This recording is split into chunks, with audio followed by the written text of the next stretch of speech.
c'est-à-dire l'annulation du salut par le Christ. C'est vraiment une secte antichrist, quoi.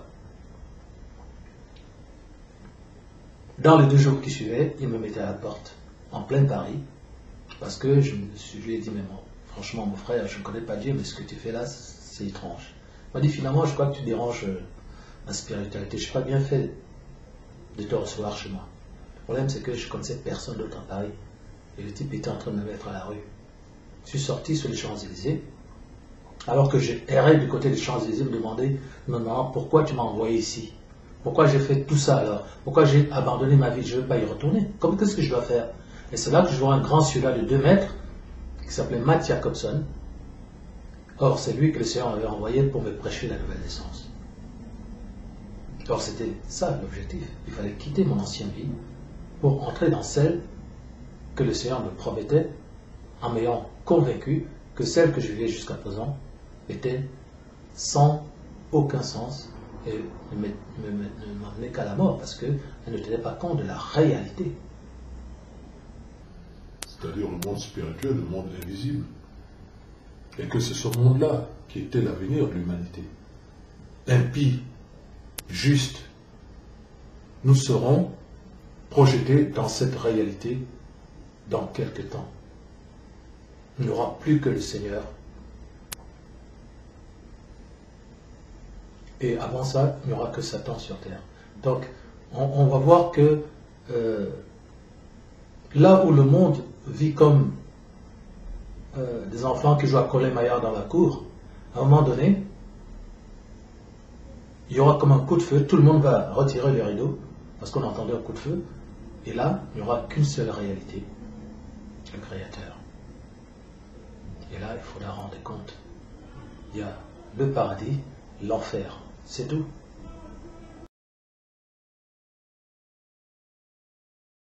Bonjour à toutes et à tous, c'est votre apôtre Emmanuel Mottet. J'ai tenu à vous montrer cet extrait tiré d'une vidéo qui s'appelle Qu'est-ce que le Saint-Esprit, donc qui a été enseigné dans le cadre de l'église de Yahushua, dont je suis l'apôtre.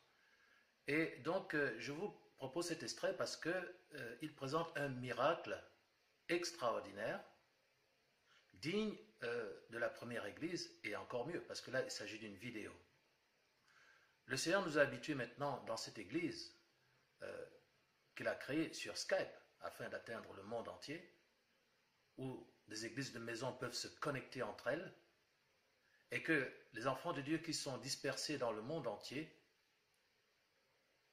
puissent ainsi se regrouper, quel que soit leur territoire, leur position géographique, pour recevoir la vision apostolique, puisque le Seigneur, comme vous savez, m'a appelé à ce ministère. Et pour favoriser l'unité de la foi, nous sommes maintenant un réseau d'églises de maison qui se connecte au même message pour accomplir la demande, le mandat de Éphésiens 4:11, l'unité de la foi. Et donc, régulièrement, le Seigneur, qui est mon partenaire, s'implique dans mes messages. On l'entend rugir à travers moi quand je dis Amen ou quand je prie. Et cette fois, il est allé encore plus loin. C'est-à-dire que le Seigneur vraiment m'utilise comme il avait fait pour Paul, un outil, je suis vraiment un outil entre ses mains qu'il utilise.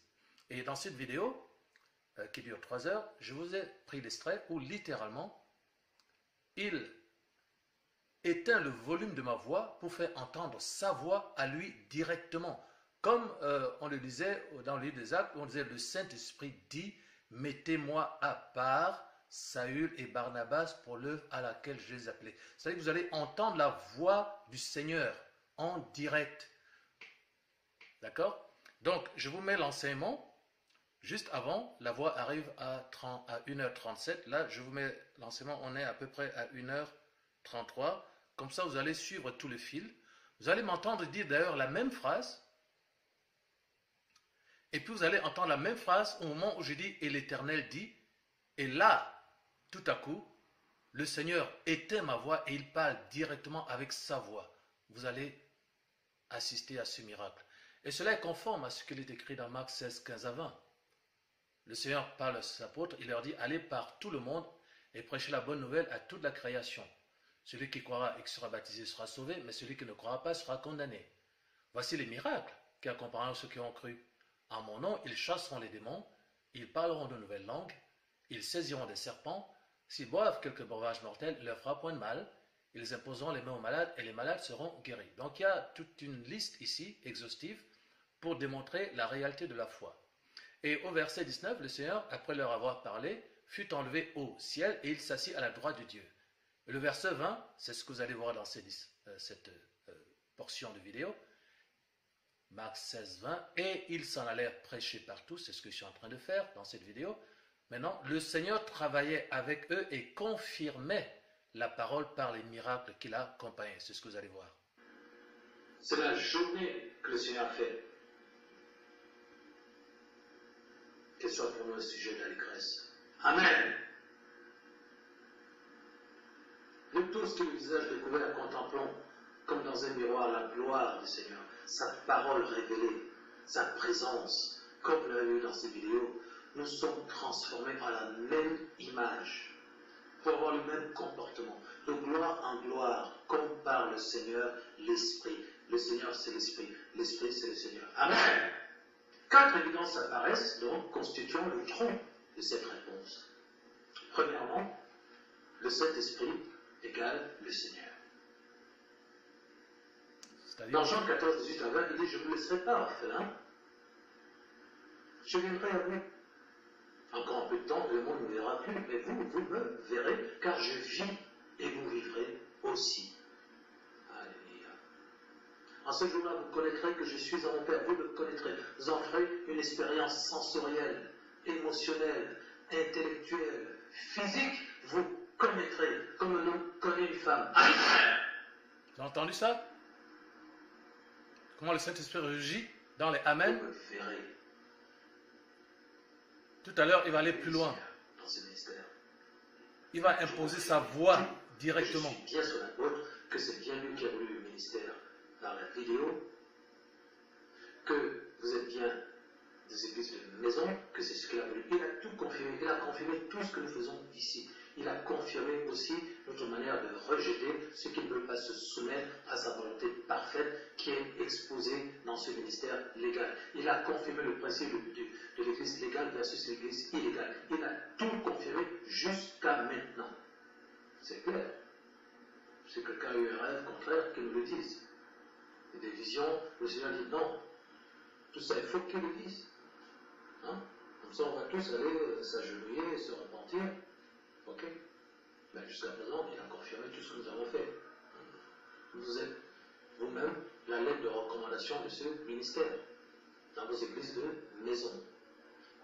Donc, première évidence, le Saint-Esprit, c'est le Seigneur. Deuxième point, le Saint-Esprit est l'Esprit du Seigneur. Genèse 6.3, alors l'Éternel dit, mon esprit ne restera pas toujours dans l'homme, car l'homme n'est que chair et ses jours seront de 120 ans. Donc on voit comment la présence du Saint-Esprit est aussi authentifiée par le traçage dans l'Ancien Testament. On est dans la Genèse. Effectivement, dans la création, vous voyez bien l'activité de la Trinité. Le Père voulait créer la terre, le Fils a énoncé la volonté du Père que la terre soit, et le Saint-Esprit qui se mouvait d'ailleurs à la surface des eaux, parce qu'il faut voir le tableau du départ. Au commencement, la terre était informe et vide, il y avait des ténèbres à la surface de la ville, et le Saint-Esprit, l'Esprit de Yahweh, se mouvait au-dessus des eaux. C'est magnifique. Vous avez entendu la phrase « Mon esprit ne sera pas toujours sur l'homme, car l'homme n'est que chair, et ses jours seront de 120 ans ». Vous m'avez entendu dire cette phrase avec ma voix normale. Vous allez entendre la même phrase, cette fois avec la voix du Seigneur, dans quelques minutes. Et là, vous verrez bien qu'il y a une différence entre ma voix et la voix du Seigneur. Ça va être très net, dans quelques minutes. Et donc, le Père est venu pour créer la terre, c'est-à-dire pour l'organiser, selon le concept, selon la pensée qu'il avait en tête, si on peut s'y exprimer, dire les choses, et la parole de Dieu a exprimé la pensée du Père, et le Saint-Esprit, sa puissance, l'a accompli, et la lumière. C'est parti. 6.3. Alors, l'Éternel dit, mon esprit ne restera pas à toujours dans l'homme, car l'homme n'est que chair, et ces jours seront de 120 ans. C'est à l'époque dans l'Ancien Testament où le Saint-Esprit venait, il partait. Il venait, il partait. Quand il venait sur David, David jouait de la harpe et Saül ses démons partaient. Il était chassé. Après il repartait. Ce n'est que lorsque le Seigneur a été glorifié que le Saint-Esprit est donc venu habiter dans l'homme parce que l'esprit de l'homme pouvait être enfin purifié. C'est ce qui se passe dans le baptême du Saint-Esprit.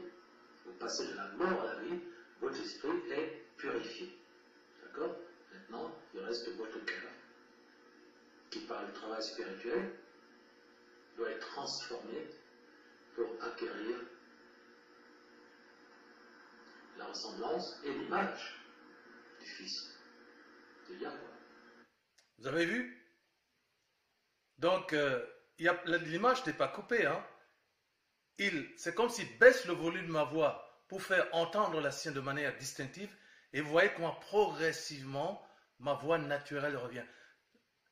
Et en fait, dans cette vidéo, tout est décalé en permanence. C'est-à-dire, c'est comme si j'entrais dans une autre dimension. Et le Seigneur utilise simplement mon corps, mais c'est lui qui parle en permanence. Il veut vous montrer qu'en fait, cet homme n'est qu'un outil entre ses mains. Et que la voix que vous entendez, c'est la sienne. C'est ça qu'il veut vous dire. Il veut vous dire, mais c'est moi qui parle. C'est le Saint-Esprit qui parle. Et le Saint-Esprit parle, il manifeste le Christ. Il met le Christ, il vous révèle le Christ, le Fils de Dieu. Et vous entendez comme dans la Bible, quand on disait, le Saint-Esprit dit, et on entend la voix du Saint-Esprit. Identifié par le traçage dans l'Ancien Testament. On recommence. On est dans la Genèse. Effectivement, dans la création, vous voyez bien l'activité de la Trinité. Écoutez comment je prononce la même phrase, normalement. Le Fils a énoncé la volonté du Père que la terre soit, et le Saint-Esprit qui se mouvait d'ailleurs à la surface des eaux. Parce qu'il faut voir le tableau du départ. Au commencement, la terre était informe et vide. Il y avait des ténèbres à la surface de la ligne, et le Saint-Esprit... Vous allez m'entendre prononcer la phrase que le Seigneur va prononcer avec sa voix plus tard. C'est lorsque je dis, mon esprit ne sera pas toujours sur l'homme, car l'homme n'est que chair, et ses jours ne sont que de 120 ans. Vous allez entendre ma voix normale, naturelle, et la même phrase dite par le Seigneur. Il y a une sorte de signal d'alarme qui résonne, un bruit, et c'est l'interpénétration de la dimension céleste dans la dimension matérielle. C'est quelque chose de spectaculaire. Regardez. L'esprit de Yahweh se mouvait au-dessus des eaux. C'est magnifique. Et donc, le Père est venu pour créer la terre, c'est-à-dire pour l'organiser selon le concept, selon la pensée qu'il avait en tête, si on peut s'y exprimer, dire les choses, et la parole de Dieu a exprimé la pensée du Père, et le Saint-Esprit, sa puissance, l'a accompli, et la lumière. Ça y est. Genèse 6.3. Alors, l'Éternel dit, mon esprit ne restera pas à toujours dans l'homme, car l'homme n'est que chair, et ses jours seront de 120 ans. C'est à l'époque dans l'Ancien Testament où le Saint-Esprit venait, il partait. Il venait, il partait. Quand il venait sur David, David jouait de la harpe et Saül ses démons partaient. Il était chassé. Après il repartait. Ce n'est que lorsque le Seigneur a été glorifié que le Saint-Esprit est donc venu habiter dans l'homme parce que l'esprit de l'homme pouvait être enfin purifié. C'est ce qui se passe dans le baptême du Saint-Esprit. Vous passez de la mort à la vie, votre esprit est purifié. D'accord? Maintenant, il reste votre cœur qui, par le travail spirituel, doit être transformé pour acquérir la ressemblance et l'image du Fils de Yahweh. Vous avez vu cette voix calme, posée du Seigneur, et lentement, il me restitue ma voix normale. Pour vous dire que quand vous entendez parler normalement, c'est à cause de vous. Mais quand vous entendez la voix du Seigneur, hein, c'est à cause du Seigneur. C'est-à-dire que c'est ce que disait Paul, lorsque je suis de bon sens, lorsque je suis hors de sens, c'est pour Yahweh. Et lorsque je suis de bon sens, c'est pour vous. Donc, je parle avec une voix normale pour vous. Mais en réalité, c'est la voix du Seigneur qui est là. Tout le temps. Mais à cause de vous, je vais parler avec une voix qui vous paraît plus naturelle, plus humaine. Mais le Seigneur veut vous dire que s'il parle avec une voix naturelle et humaine, c'est pour que vous n'ayez pas peur. Mais en réalité, sa véritable voix, c'est avec celle-là que je parle en fait. Mais à cause de vous, la voix paraît naturelle. Mais la véritable voix qui parle, c'est bien la voix du Seigneur. C'est le Saint-Esprit qui enseigne et qui parle littéralement. Donc je remets une dernière fois. Identifié par le traçage dans l'Ancien Testament. On est dans la Genèse. Effectivement, dans la création, vous voyez bien l'activité de la Trinité. Le Père voulait créer la terre, le Fils a énoncé la volonté du Père que la terre soit, et le Saint-Esprit qui se mouvait d'ailleurs à la surface des eaux, parce qu'il faut voir le tableau du départ. Au commencement, la terre était informe et vide, il y avait des ténèbres à la surface de la ville, et le Saint-Esprit, l'Esprit de Yahweh, se mouvait au-dessus des eaux. C'est magnifique. Vous allez entendre le signal. Et donc, le Père est venu pour créer la terre, c'est-à-dire pour l'organiser. C'est la brèche que le monde spirituel fait dans le monde matériel. Après ce signal, c'est la voix du Père. Qu'il avait en tête, si on peut s'y exprimer, dire les choses, et la parole de Dieu a exprimé la pensée du Père, et le Saint-Esprit, sa puissance, l'a accompli, et la lumière. Voilà.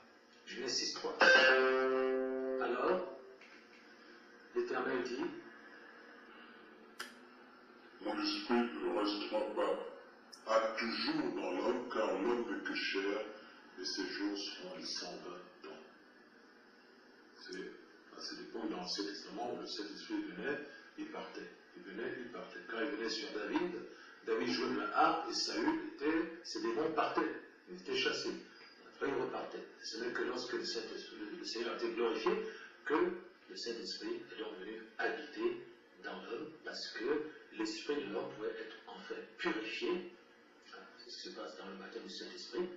Vous passez de la mort à la vie, votre esprit est purifié. D'accord? Maintenant, il reste votre cœur, qui par le travail spirituel doit être transformé pour acquérir la ressemblance et l'image du Fils de Yahweh. Voilà, bien-aimés, vous avez la preuve que le Saint-Esprit parle par la bouche de l'apôtre Emmanuel Mottet, selon ce qui est écrit dans les prophètes, dans Jérémie. Je mettrai mes paroles dans ta bouche pour étendre de nouveaux cieux et de nouvelles terres. Voilà ce que c'est qu'un véritable prédicateur, c'est quelqu'un qui n'est pas là pour prêcher, mais qui ouvre sa bouche pour que le Seigneur parle. Soyez bénis.